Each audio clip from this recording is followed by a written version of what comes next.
greatest manager in the Premier League's history. In fact, he takes some beating in any era. To mark his achievements, the League Managers Association have named their Manager of the Year award after him.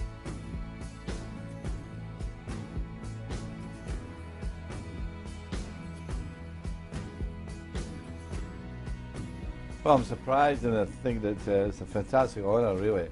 And when you look at the list of managers who've won this trophy, the Manager of the Year trophy over the years, you know, it makes you really aware of the achievements. Matt Busby, Bill Shankly, Bob Paisley, Brian Clough. They were legends, really. You know, they left a fantastic legacy of how their teams played. So looking back now, what does Sir Alex think of his own legacy? I was lucky. It was at the right club. There's no question about that. Manchester United is a special, romantic club that it's easy to fall in love with. When you've finished managing now and you're retired, do you look back now at the title race and think, I'd love to get my teeth stuck into this now? Well, no, really, no. I made up my mind I was looking forward to retiring because I think I'd done what I wanted to do in life, you know, without question. And there was always a time when I got to my 70s I was going to retire. I wasn't going to end up wimping up that touchline. And I think I picked the right time. But there are moments when, of course, you miss it. You miss the banter in the dressing room, you miss the humour of some of the players, and you miss the cup finals. There's no question about that. Did you have any moments just after you retired when you suddenly get up, crack of dawn in the morning and be getting ready to go to the training ground and suddenly realise you didn't have to go anymore? Yeah, well, the first few days I got up at the normal time, 6 o'clock, and the first was after the end of the season, the Monday morning, I would normally get in because it was a really important day, the day after the season's finished, because you really want to start thinking about any business you're going to do. And David Gill and I would always meet that Monday after the last game to finalise our thoughts and go about preparing for a signing and whatever. And then I realised, you know, nobody will be there. Looking at Arsene Wenger as well at Arsenal at the moment and yourself, do you think those days of having managers at a club for such a huge amount of time are coming to an end? I hope not, because I think that stability that a manager, Arsene Wenger, has brought to Arsenal, and Brian Clough at Notts Forest, myself at United, because there's no evidence that sacking a manager brings success, but there's evidence that Arsene Wenger, myself, and Brian Clough can bring success with long-termism. And at the moment, of course, the ridiculous situation about the sort of pressure Arsene's under, I just wonder, really, do they realise the job that Arsene's done?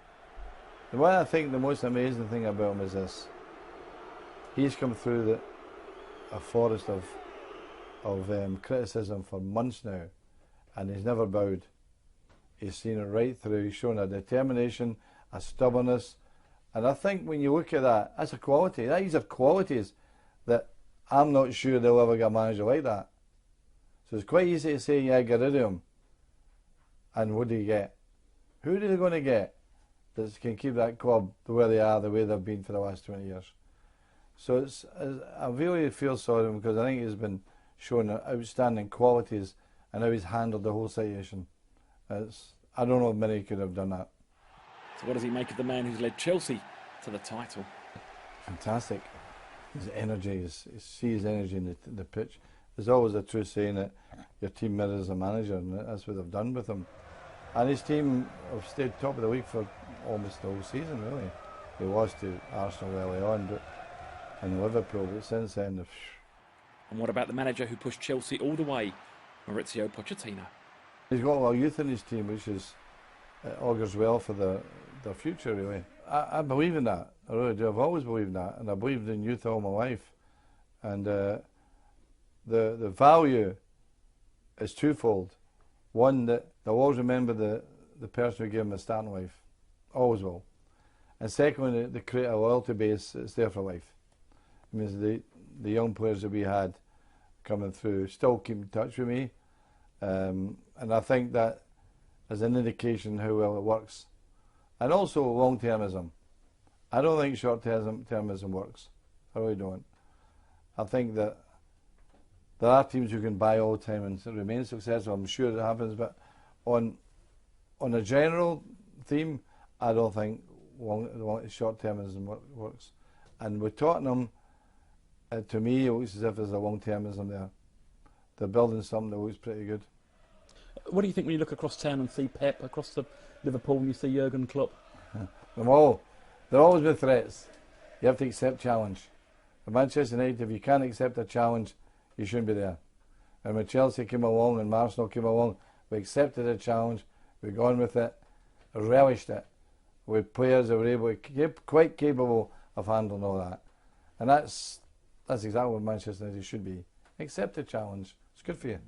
And he was delighted when Claudio Ranieri won last year's award. I think it's like Sergio Garcia winning the Masters. The time will come for him. He'd been trying so many times that eventually, when he did it, I think everyone was so pleased for him. And the same with Claudio. He's been all around the world in teams and seconds so many times that you say he really deserves it. What of the man who's now in charge of United? He's a very talented manager, no question. I think they've done really well. I think they've had the draws, and they've played really well in a lot of those draws. If they'd even 6 of those draws turned into wins, it's 12 points. You know, they've been up there. And hopefully we can start winning things, because I'm sure that's what he wants. He's been an admirer of yours for years. Do you still chat along the way? Yeah, we do from time to time, as I did with Louis van Gaal, as I did with David Moyes.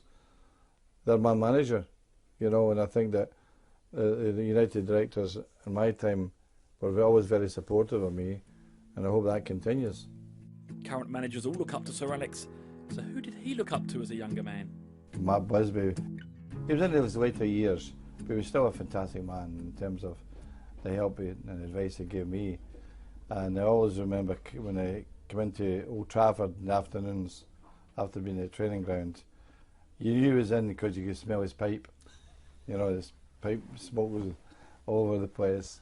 He had a little office at the top of the stairs at the Old Trafford, and I would drop in to see him, and he loved that. He loved the company, and no, he was really terrific. A great man, a great humility about him.